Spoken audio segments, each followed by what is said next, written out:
Bismillahirrahmanirrahim. Assalamualaikum warahmatullahi wabarakatuh.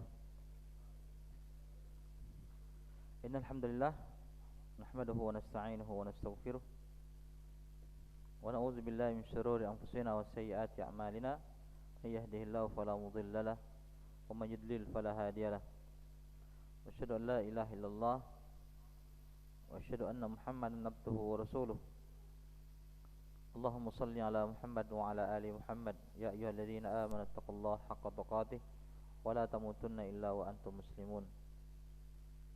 Ya ayyuhalladzina amanu taqullaha wa qulu qawlan sadida yuslih lakum a'malakum wa yaghfir lakum dhunubakum. Man yuti'illaha wa rasulahu faqad faza fawzan 'azima. Amma ba'du. Fa inna asdaqal hadits kitabullah wa khairul huda huda Muhammadin sallallahu alaihi wasallam. Wa syarrul umuri muhdatsatuha wa kullu muhdatsatin bid'ah wa kullu bid'atin dhalalah wa kullu dhalalatin finnar wa na'udzu billahi minan nar. Baik.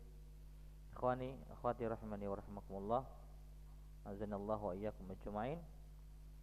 Kita lanjutkan kajian fiqh sirah. Sudah sampai di halaman 57.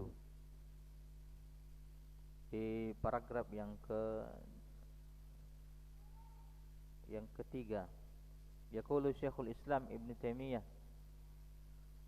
Ini masih berkaitan dengan mempelajari bahasa Arab. Mempelajari bahasa Arab.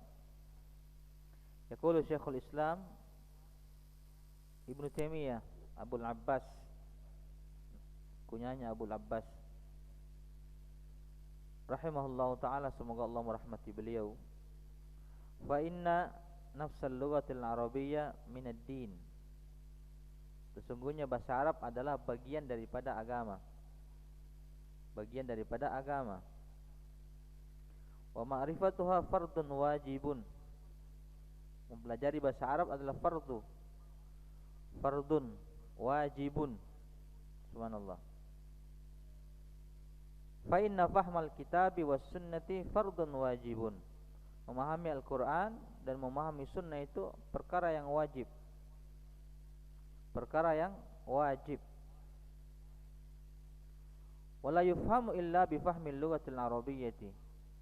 Dan tidak mungkin bisa memahami Al-Quran dan sunnah kecuali bifahmi al-lughah al-arabiyyah, memahami bahasa Arab.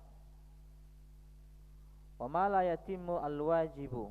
Sesuatu yang wajib tidak bisa terpenuhi, tidak bisa sempurna kecuali ada yang menyempurnakan. Maka alat yang menyempurnakan itu wajibun. Wajibun. Wa ma la yatimul wajib illa bihi fahuwa wajibun. Maka hukum yang menyempurnakannya itu adalah wajib. Sama dengan berwudu. Wudu itu bukan bagian dari solat, tapi tanpa wudu solat enggak sah. Maka hukumnya wudu itu wajib. Kalau mau sholat, itu namanya ma la yatimul wajibu illa bihi fahuwa wajibun. Mafhum ya? Umar bin Khattab menyatakan begitu juga. Ta'allamu al-lughatal arabiyyah fa innaha juz'un min dinikum. Belajarlah bahasa Arab karena bahasa Arab itu bagian daripada agama kalian. Subhanallah. Bahasa Arab itu berbeda dengan bahasa Indonesia. Bahasa Arab itu kedalaman maknanya itu luar biasa. Luar biasa. Tidak seperti bahasa Inggris dan bahasa Indonesia. Bahasa Arab untuk kalimat datang saja itu puluhan. Bisa puluhan kosakata. Ja'a, qadima, ghadara dan lain sebagainya, itu bermacam-macam. Subhanallah.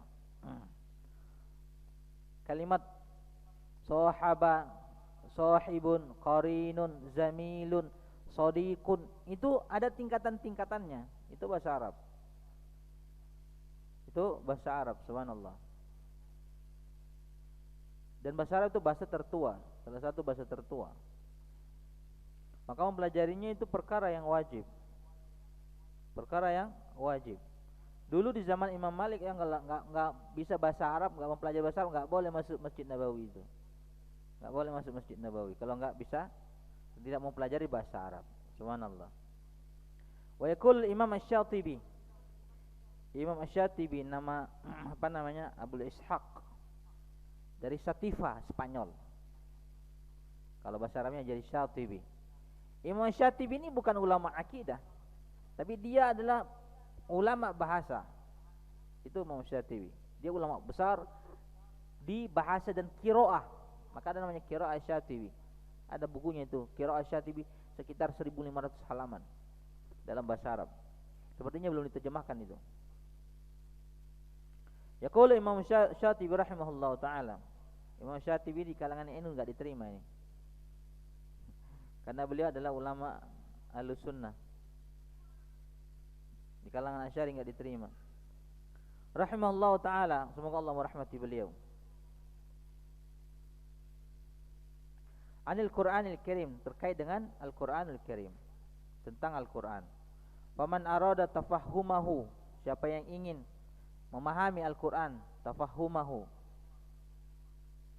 famin jihati lisanil arabi yufham, maka hanya bisa dipahami dengan dari sisi memahami bahasa Arab. Subhanallah. Wala sabila ila tatullubi fahmihi min ghairi hadzal jihad. Tidak ada jalan untuk memahami Al-Qur'an kecuali dari jalan ini, dari jalan memahami bahasa Arab. Makanya dulu para ulama itu setelah baca Al-Qur'an, hafal hadis, mereka mempelajari ilmu-ilmu bahasa, karena itu ilmu perangkat untuk memahami agama.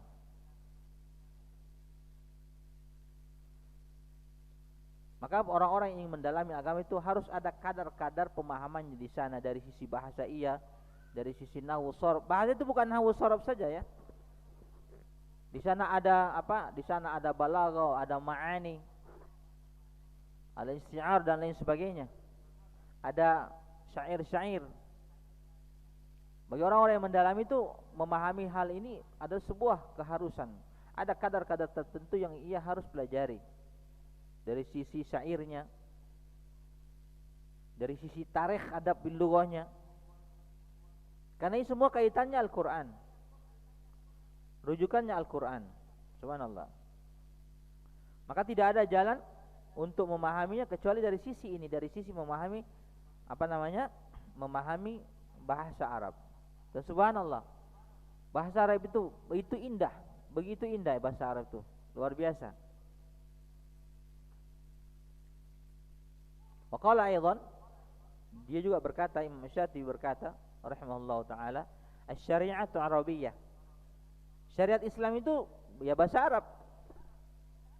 Al-kutub maktubah bil lughatil arabiyyah. Kitab-kitab itu ditulis dalam bahasa Arab. Subhanallah. Wa idza kanat arabiyyatun fala yafhamu ma haqqul fahmi illa man fahima al-lughata al-arabiyyah haqqal fahmi. Maka tidak mungkin dipahami syariat ini kecuali orang yang memahami bahasa Arab dengan sebenar-benar pemahaman. Sebenar-benar pemahaman. Li'annahuma siyanum fin namti ma ada wujul ijaz. Karena ikhwani fillah, bahasa Arab, syariat itu dan bahasa Arab sama-sama ditulis dalam bahasa Arab, sama-sama bahasa Arab, kecuali hanya dari sisi ijaznya saja. Al-Quran itu memiliki ijaz, mukjizat, memiliki sisi ijazun. Ini bahasa Arab, subhanallah. Bahasa Al-Quran, bahasa penduduk surga, subhanallah. Walihada harisul a'da'u ala tasji'il 'amiyati wa bathiha bainan nas. Maka itu para musuh Islam, salah satu upaya mereka adalah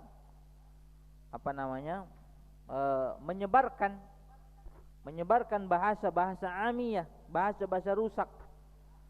Kalau bahasa anak mudanya bahasa selengean, ya, pernah dengar bahasa selengean? Nah, itu. Wabastiha, menyebarkan di antara manusia. Menyebarkan di antara manusia.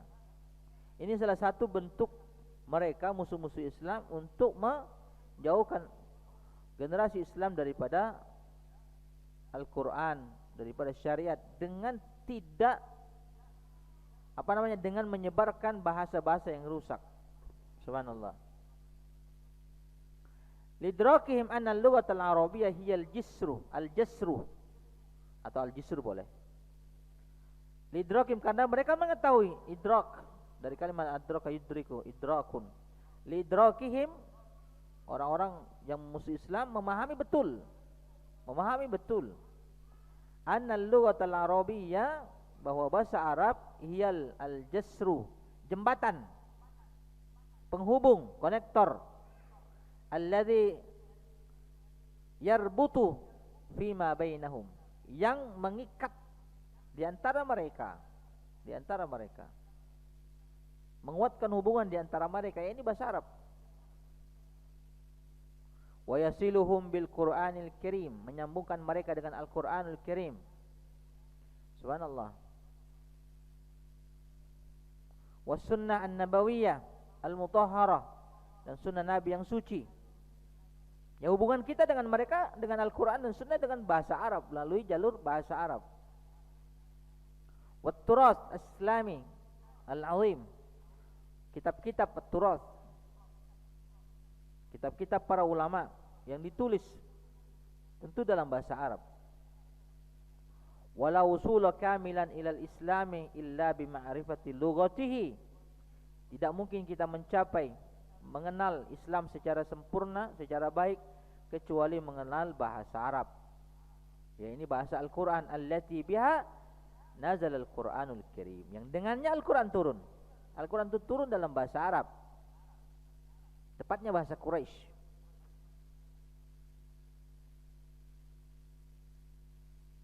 Karena bahasa Quraisy itu bahasa yang paling fusha.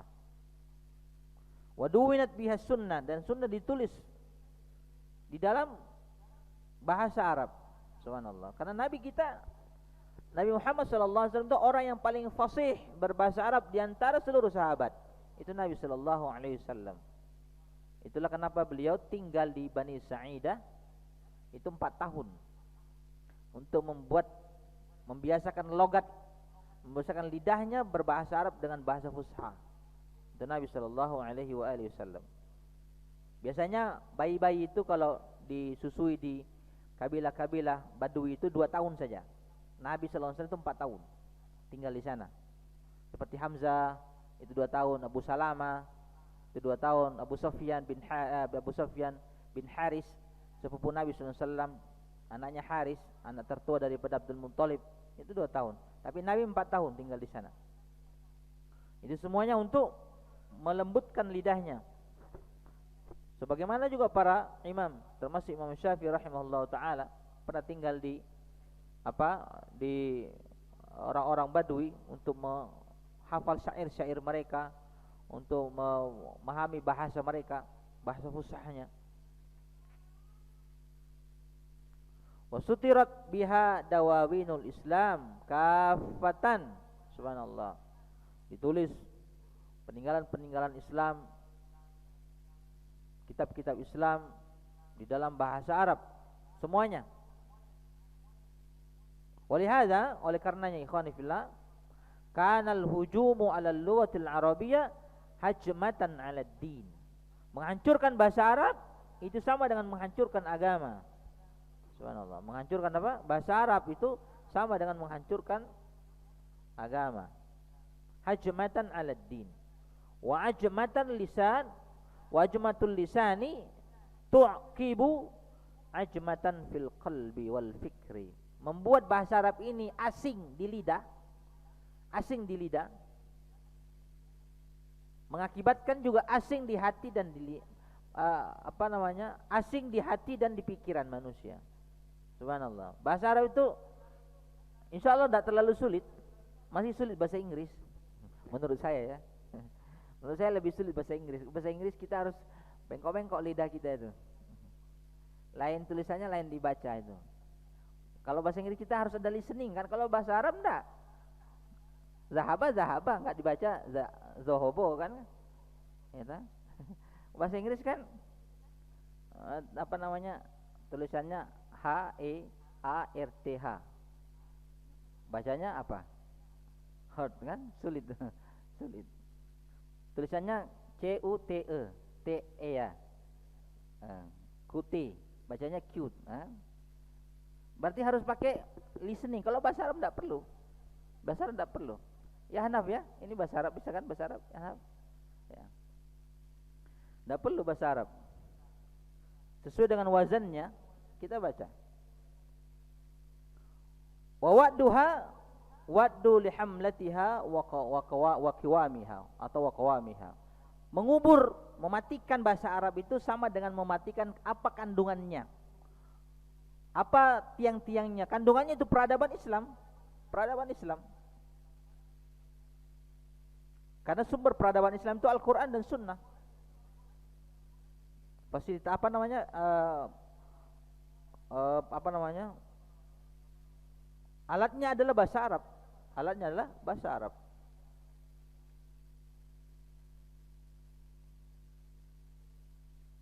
Wa idza ma tamma hadmu hadhihi lughah, kalau ini sudah sempurna, penghancuran bahasa sudah sempurna, wajarat tafrita fiha, dan timbullah hal yang meremehkan, timbullah orang-orang yang meremehkan bahasa Arab, min qibali abnaiha, dari sisi generasi-generasinya, in qata'a hadzal ittisal, maka hubungan ini terputus. Wa asbahat ummatun mumazzaqatun bila hajatiha muta'addida, maka terjadilah umat yang terpecah, tersobek-sobek. Mumazzaqah itu tersobek-sobek. Lartibata lisanin bainahuma, tidak ada hubungan lisan di antara mereka, yakni bahasa Arab. Subhanallah.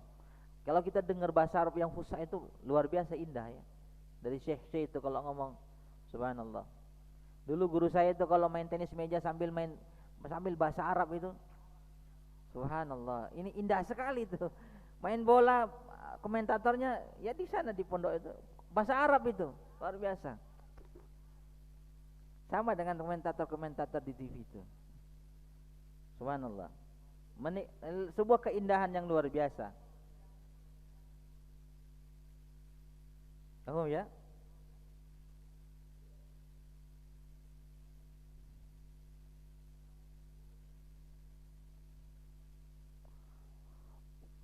Baik. Kemudian wa innal lughatal arabiyyah hiya ihda rakaiza salasun yahtamu bihal adab. Bahasa Arab itu salah satu di antara 3 unsur penting yang diperhatikan oleh musuh-musuh Islam yang untuk dihancurkan. Karena menurut mereka menghancurkan bahasa Arab itu sama dengan menghancurkan Islam. Sama menghancurkan Islam. Subhanallah. Apa yang pertama? Al-Quranul Karim, bahasa Arab. Apa Al-Quranul Karim? Masuk di dalamnya Sunnah. Wal Ka'batul Musyarrafah, Ka'bah yang dimuliakan. Maka orang-orang itu, Ka'bah itu diincar itu, terutama Syiah ini. Sampai mereka mengusulkan bagaimana haji itu dikelola setiap tahun berbeda negara. Berbeda negara. Jangan hanya Arab Saudi yang mengelola. Bagaimana kalau dikelola setiap tahun itu jamaah haji dikelola setiap negara, apa? Negara, delegasi Iran, Irak dan sebagainya. Tiba giliran Indonesia. Aduh, kacau nih. Ya. Al-Ka'bah al-Musyarrafah wal lughah al-Arabiyyah. Ini yang mau dihancurkan oleh musuh-musuh Islam. Wal lughatul arabiyyah hiya al-lisanul ladzi yarbutu al-ummata al-islamiyyah fima bainaha wa baina Qur'aniha. Bahasa Arab itu adalah bahasa yang mengikat lisan-lisan, lidah-lidah umat ini antara mereka dengan Al-Qur'an, dengan hadis Nabi-Nya sallallahu alaihi wasallam, wa hadis Nabi sallallahu alaihi wasallam, wa turathi al-islamiyah, dan warisan-warisan keislaman berupa ilmu-ilmu. Wal Qur'anul Karim huwa masdarut tasyri'. Al-Qur'an adalah masdar, sumber daripada pensyariatan. Ar-Ra'isi, sumber pensyariatan yang utama. Yang utama. Apa itu yang bergetar itu? Timbul penyakitnya ya? Oh gitu ya. Baik. Wal Ka'batu ya qiblatuha al-wahidah allati tattajihu ilaiha al-ummah, dan kiblat itu adalah apa, arah yang dimana umat Islam menghadap ke sana di setiap salatnya. Aina makanu ahya'an wan mata, bahkan baik mereka mati ataupun hidup menghadap kiblat. Orang mati kalau dikubur menghadap mana kepalanya? Kiblat kan? Iya, subhanallah. Subhanallah. Baik, yang ini enggak usah saya bahas. Kita masuk ke yang ketiga. An-nuqtah al-mulahazah ats-tsalisah. Sya'allahu subhanahu wa ta'ala an la yatayassar li Halimah. Allah itu menakdirkan agar Halimah As-Sa'diyah itu menakdirkan agar tidak mudah mendapatkan bayi yang akan disusui. Radhiyallahu anha, semoga Allah meridhoinya karena dia masuk Islam ya. Halimah itu masuk Islam setelah terjadinya perang Hunain. Setelah terjadinya apa? Perang Hunain. Dia mengunjungi Nabi sallallahu alaihi wasallam saat itu. Dan pada saat itu Nabi sallallahu alaihi wasallam di dalam kemahnya diberitahu ada tamu ya Rasul. Siapa? Halimah, ini ibunya. Ibu susuannya. Subhanallah. Dan Nabi mempersilakan masuk dalam tendanya. Ibu susuannya. Juga Hamzah juga pernah menyusu di situ. Di Halimah Sa'diyah. Hamzah juga pernah menyusu di Suwaibah Al-Islamiyah. Jadi Nabi itu hubungannya Hamzah itu selain paman juga saudara, sesusuan dari dua ibu, Halimah dan Suwaibah. Budaknya, mantan budaknya Abu Lahab. Taib. Allah menakdirkan Halimah itu sulit mendapatkan anak. Ketika ke Mekah kan, ketika ke Mekah mencari bayi-bayi, dia tidak dapat. Ketika disaudari Muhammad yatim, yang yatim dia tidak mau. Ini yatim, saya dapat apa? Karena kan orang menyusui dikasih upah. Ini yatim mau ngasih apa? Itu. Li Halimata tiflun turdi'uhu, mendapatkan bayi yang akan ia susui. Walamma hammat bil khuruji min Makkah, ketika dia bersama suaminya Abul Haris ingin keluar dari Mekah, meninggalkan Mekah tanpa membawa bayi, adat li akhzi Muhammadin sallallahu alaihi wasallam, maka dia kembali untuk mengambil Muhammad yang bayi. Subhanallah. Luar biasa ya, mereka bayi lahir dan dibawa ke kampung, berpisah dengan orang tuanya. Kita zaman sekarang berarti lemah ya. Kita anak kita lihat saja waktu kecil, subhanallah, kayak orang gila. Subhanallah. Wala'allaha kanat kariha lidzalika fil bidayah. Awalnya Halimah itu tidak suka mendapatkan bayi ini, ya namanya bayi miskin. Ya biasalah Arab Badui itu hanya mengharapkan itu saja. Bagaimana perutnya terisi. Bagaimana perutnya terisi, karena Arab Badui itu miskin-miskin. Miskin-miskin, hidupnya nomaden.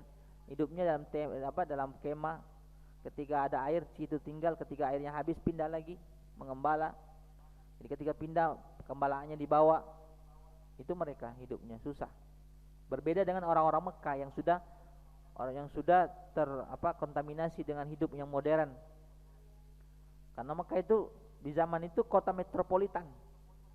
Kota metropolitan, pertemuan negara-negara besar. Ya mungkin kayak Singapura lah. Nah, itu.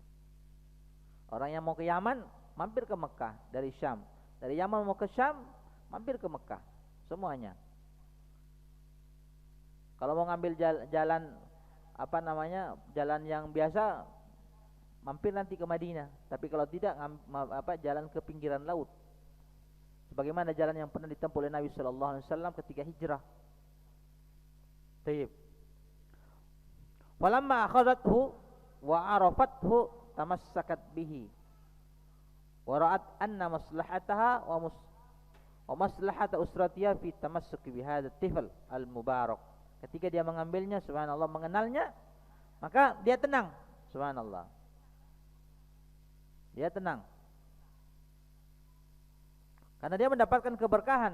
Disebutkan dalam kisah itu, Ketika dia mengambilnya, menggendongnya bayi ini, karena pada saat itu Halimah juga punya bayi namanya Masruh. Masruh.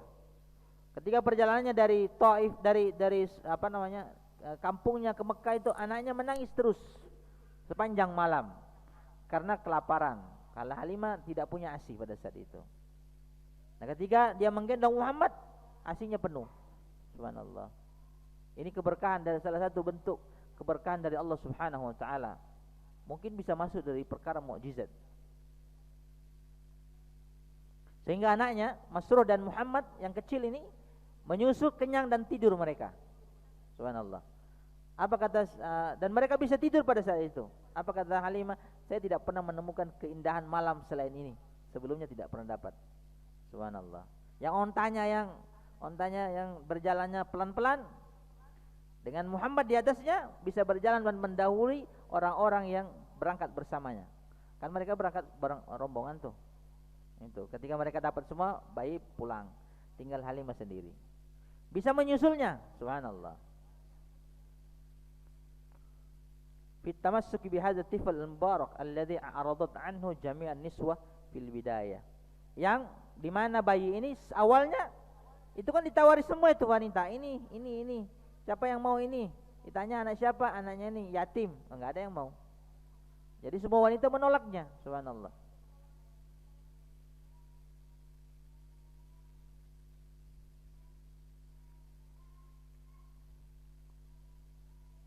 Walana an natawassar halha.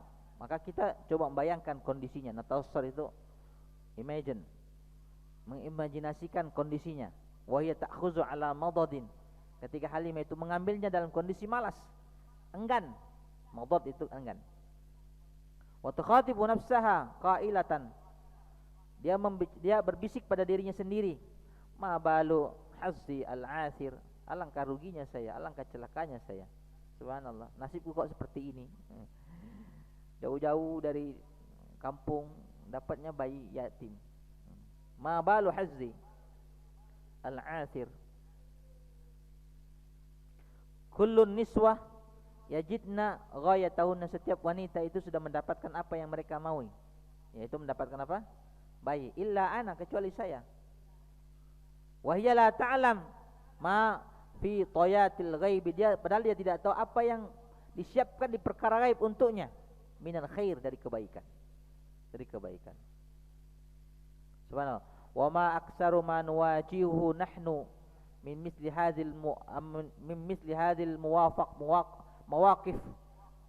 Begitu banyak di antara kita yang menghadapi kondisi seperti ini, sama dengan kondisinya Halimah yang ditawari bayi yatim, dia mengeluh, kenapa saya dapat ini? Masya Allah.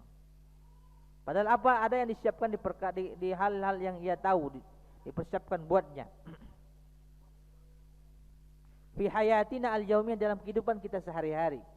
Makanya kebanyakan manusia itu mengeluh karena apa yang dia dapatkan tidak sesuai dengan apa yang dia inginkan, padahal ada kebaikan di dalamnya. Nulihu laha alaha yulihu, itu meminta berkali-kali, itu namanya nulihu, meminta dengan sangat. Ala talabi amrin, meminta suatu perkara. Wa nahnu la nadri ainal khair, padahal kita tidak tahu mana yang terbaik. Subhanallah. Wa hadza yuzakkiruna biqouli ta'ala, hal ini mengingatkan kita perkataan Allah tabaraka wa ta'ala, fa'asa an takrahu syai'a, bisa jadi kalian membenci sesuatu. Wa yaj'alallahu fi khairan katsira, di perkara yang engkau benci Allah menyiapkan kebaikan yang banyak. Subhanallah. Dapat istri yang super, kita diberikan kesabaran yang luar biasa, dapat pahala banyak. Kita begitu kan kira-kira? Yang anteng-anteng aja pahalanya sedikit itu. Wa yaqulu subhanahu wa ta'ala, Allah subhanahu wa ta'ala, dan Allah juga berfirman dalam ayat yang lain, wa asa an takrahu syai'an wa huwa khairul lakum. Bisa jadi apa yang kalian benci itu baik buat kalian. Subhanallah. Maka jangan cepat-cepat suudzon. Jangan cepat-cepat suudzon. Ketika terjadi sesuatu, sunnahnya kita mengucapkan qadarullah wa fa'ala ma syaa. Allah menakdirkan dan Allah berbuat sekehendaknya. Sekehendaknya. Tapi ada koridornya. Apa koridornya? Allah tidak akan pernah menzalimi hambanya. Innallaha la yazlimu. Allah tidak akan pernah menzalimi hambanya. Itu yang pertama. Yang kedua, Allah tidak akan membebani hambanya di atas kemampuannya. La yukallifullahu nafsan illa wus'a. Yang ketiga, fa inna ma'al usri yusra. Setelah kesulitan pasti ada kemudahan. Itu kaidah. Itu kaidah yang diberikan Allah, diajarkan Allah kepada hamba-hambanya. Maka sesulit apapun permasalahan pasti ada endingnya. Ini dunia masalahnya. Ada puncaknya, ada titik kulminasinya yang nanti akan melandai seperti corona ini. Covid ya. Ya. Sekarang ada Omnicom. Sudah bosan semua orang dewasa ngincar anak-anak ini. Omnicom ini. Ya. Wa qala Ibnu Mas'ud radhiyallahu anhu, Abdullah bin Mas'ud. Ini sahabat yang mulia, sahabat besar, orang nomor 6 yang masuk ke dalam Islam, itu Ibnu Mas'ud. Saya tidak tahu nomor 5, lupa saya. Yang jelas kan Khadijah, Waraqah bin Naufal, Abu Bakar, kemudian siapa lagi? Abu Bakar, Ali, Zaid bin Haritha. Iya, ini Zaid bin Haritha beliau ini. Jadi Khadijah, Waraqah bin Naufal, siapa lagi? Abu Bakar, Ali bin Abi Thalib, Zaid bin Haritha, dan Abdullah bin Mas'ud. Subhanallah. Ini Abdullah bin Mas'ud, orang yang melihat dan menyaksikan lebih daripada 70 surah turun. Dia menyaksikan langsung. Beliau ini kalau masuk ke rumah Nabi tidak perlu izin. Ini Ibnu Mas'ud radhiyallahu anhu.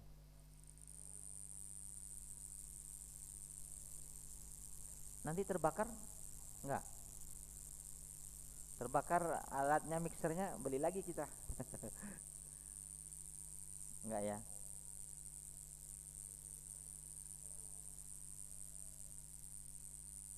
Baik.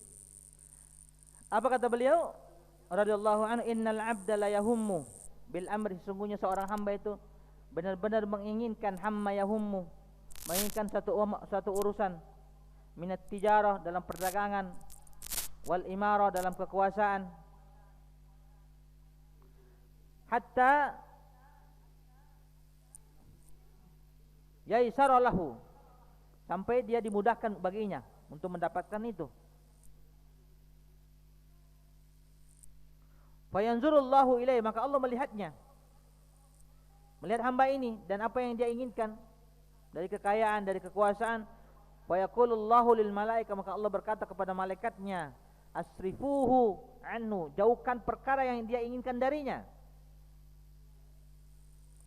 Ini perintah Allah, jauhkan perkara itu dari hamba tersebut.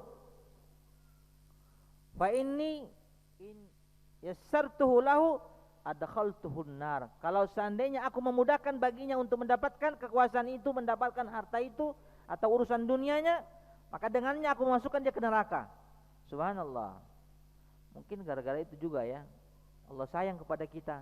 Kita tidak dikasih harta yang melimpah, karena bisa jadi dengan harta melimpah itu kita dimasukkan ke dalam neraka.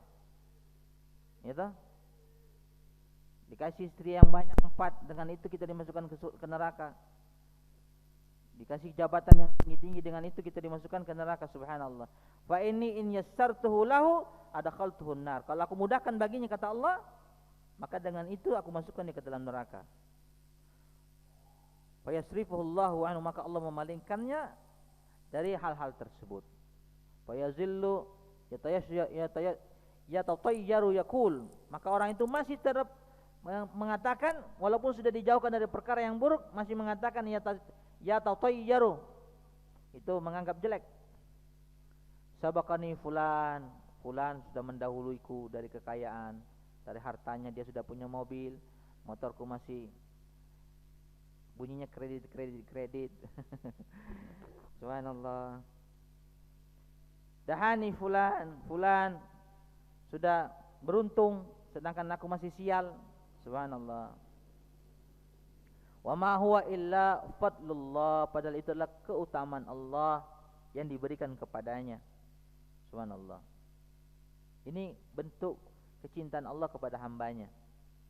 Kepada hambanya. Itulah kata, itu karena dia memang kalau diberikan beban itu dia tidak sanggup.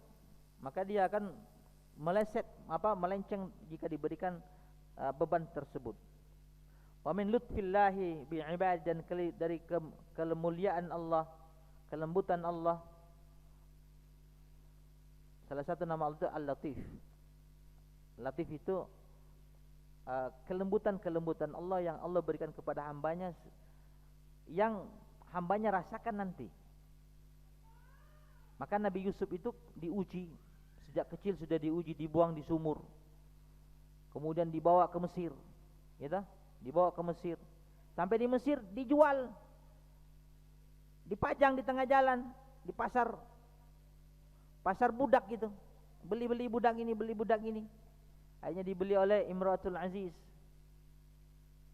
Setelah remaja dia diuji lagi dengan kaidahunna, tipu daya wanita. Setelah itu dimasukkan ke penjara 9 tahun. Itu kelembutan Allah Subhanahu wa taala. Maka Nabi Yusuf itu salah satu ucapannya, inna rabbi latifun. Apa anunya apa namanya?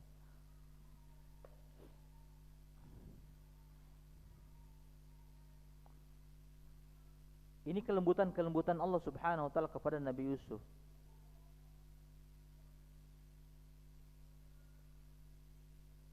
Sebentar saya cari dulu.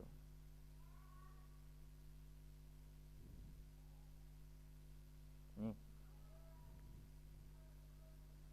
Wa rafa'a abawahi 'alal 'arsy, ketika Nabi Yusuf mengangkat kedua orang tuanya di atas singgasananya, suruh duduk. Di ujungnya katakan inna rabbi latiful lima yasha. Sesungguhnya Allah itu maha lembut kepada siapa yang dikehendaki. Ya, cobaan-cobaan yang Allah berikan kepada Nabi Yusuf itu bentuk kelembutan Allah kepada beliau. Latif, kelembutan yang dibarengi dengan pertolongan. Maka corona ini bagian daripada latif, kelembutan Allah kepada kita. Dengan begitu kita menyadari banyak hal. Subhanallah.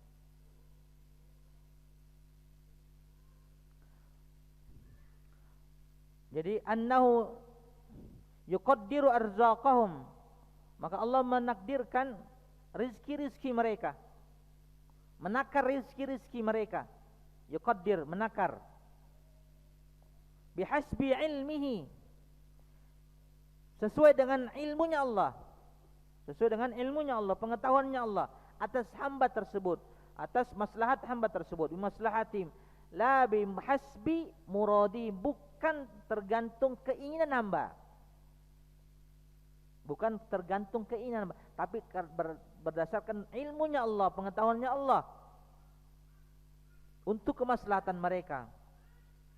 Maka Allah katakan dalam ayat, walau basatallahu rizqa li'ibadi labaghaw fil ardi, kalau Allah lapangkan rizki-rizki kepada hamba-hambanya, labaghaw, maka mereka akan berbuat bughat. Bughat itu melampaui batas, melampaui batas.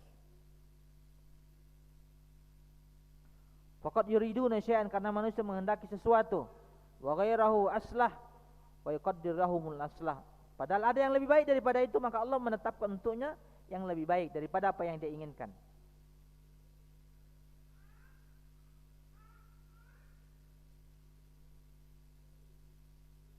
Wa in karihu lutfan bihim wa barran wa ihsan, walaupun mereka tidak suka, tapi itu adalah kelembutan Allah, kebaikan untuk mereka dari Allah Subhanahu wa taala.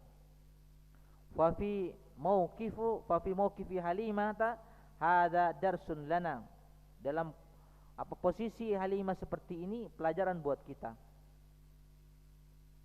Bi annana la na'lam awaqibal umur, bahwa kita tidak mengetahui ujung suatu perkara. Wala nadri ainal khair, kita tidak bisa memastikan mana yang terbaik. Wa kan min amrin nas'a ilaihi jahidina wa huwa yasrifu anna. Bertambah banyak kita berusaha mati-matian kepada satu urusan, bersungguh-sungguh, tapi Allah memalingkannya dari kita. Wal khairu fi sarfihi, dan itulah kebaikan. Dalam memalingkannya itu adalah kebaikan. Wa ma'a dzalika nahnu natadayaqu, padahal walaupun kita sudah dihindarkan, kita masih merasa sempit, berkeluh kesah. Fi ghaflatin, dalam kelalaian. Annal khaira kullul khair indama salimna min hadzal. Padahal itu kebaikan ketika kita selamat, Allah menyelamatkan kita. Subhanallah. Ada pertanyaan? Sudah isya belum? Tinggal 3 menit. Tayyib.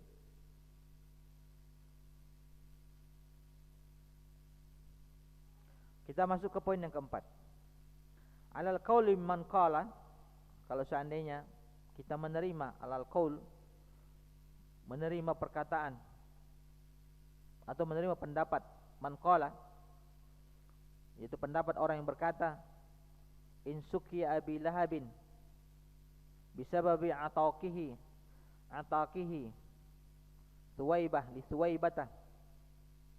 Kalau seandainya ini benar, kita terima ini misalkan ya, kita terima walaupun hadisnya mursal dan tidak bisa dijadikan dalil.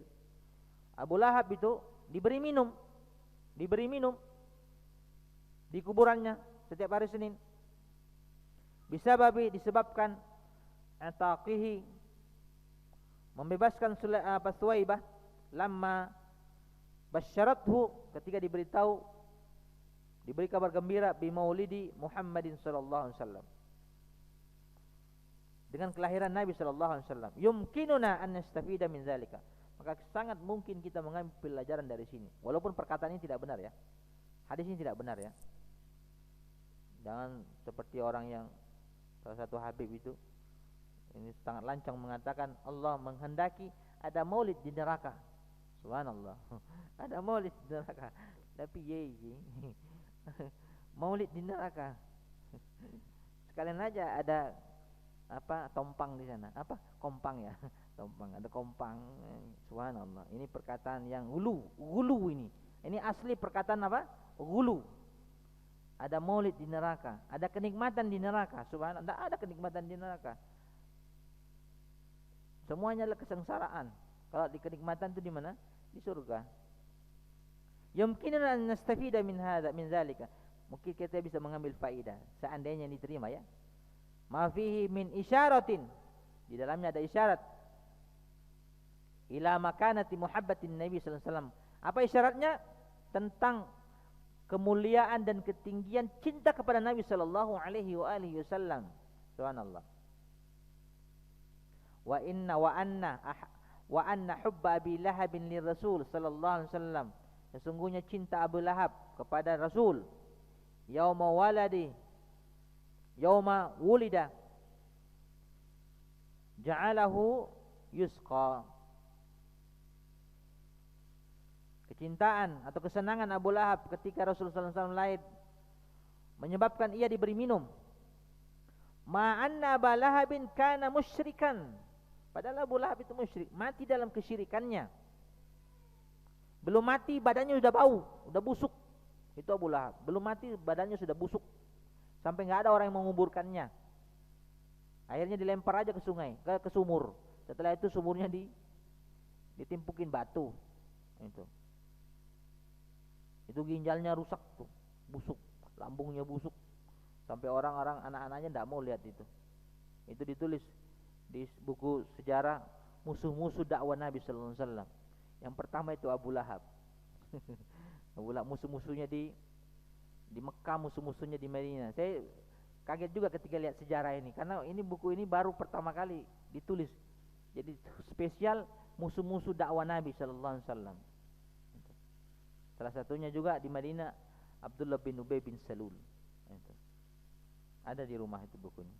Ditulis oleh sejarawan Mesir. Ma'anna Abu Lahabin kana musyrikan mata ala syirki, mati di dalam kesyirikannya, di atas kesyirikan, wa adawati rasul, dan permusuhan terhadap Rasul. Abu Lahab itu orang yang pertama menentang dakwah Nabi sallallahu alaihi wasallam. Itu Abu Lahab. Belum ditentang yang lain, Abu Lahab pertama kali menentangnya. Fa kaifa bil 'abdil muslimil ladzi yudriku qimata hadzal mahabbah hadzal. Bagaimana seorang muslim yang mengetahui derajat kecintaan kepada Nabi? Tentu lebih layak mendapatkan kemuliaan dibanding dengan Abu Lahab, kalau itu memang benar Abu Lahabnya. Paham ya? Tapi sayang kadang-kadang ini yang dijadikan dalil untuk membenarkan maulid. Ini saja orang musyrik aja dapat berkah, dapat maulid. Bagaimana seorang muslim? Ini ada lagi kelompok Wahabi ini mengharamkan maulid. Subhanallah. Tidak cinta Nabi ini. Tidak cinta Nabi sallallahu alaihi wasallam. Wa yahrusu ala hubbihi wa at-tassi bihi, dan dia bersemangat untuk mencintainya, wa ta'assi bihi, mengikutinya. At-ta'assi artinya al-ittiba, mengikutinya, menjadikan uswah. Wa qad qala Rasulullah sallallahu alaihi wasallam fil hadis al-muttafaq alaihi riwayat Bukhari Muslim, la yu'minu ahadukum hatta akuna habba ilaihi min waladihi wa walidi wan nasi ajmain. Tidaklah sempurna seorang mukmin, iman seorang mukmin, sampai aku dicintainya melebihi cintanya kepada anaknya, kepada orang tuanya, dan seluruh manusia. Subhanallah. Jadi kesempurnaan kita, iman kita, ketika kita mencintai Nabi sallallahu alaihi wasallam melebihi cinta kita pada anak kita. Istri enggak disebut. Ya, istri apa? Enggak disebut. Karena orang itu pasti lebih cinta anaknya daripada istrinya. Entah, tapi sekarang ada juga itu lebih cinta istrinya daripada anaknya. Anaknya dibuang, istrinya diambil. Ada itu zaman sekarang. Itu hidup di dunia antah berantah itu. Wa walidi, orang tuanya, wan nasi dan seluruh manusia. Subhanallah. Mudah-mudahan kita menjadi orang-orang yang muhibbur Rasul, mencintai Rasul dengan mengikuti sunnahnya, memurnikan ibadah sesuai dengan apa yang disampaikan Nabi sallallahu alaihi wasallam kepada para sahabatnya yang sampai kepada kita berdasarkan hadis-hadis yang sahih. Tayyib, ta'ala nakhtatim bi kafaratun najis. Subhanakallah bihamdika asyhadu an la ilaha illa anta astaghfiruka wa atubu ilaik. Assalamualaikum warahmatullahi wabarakatuh.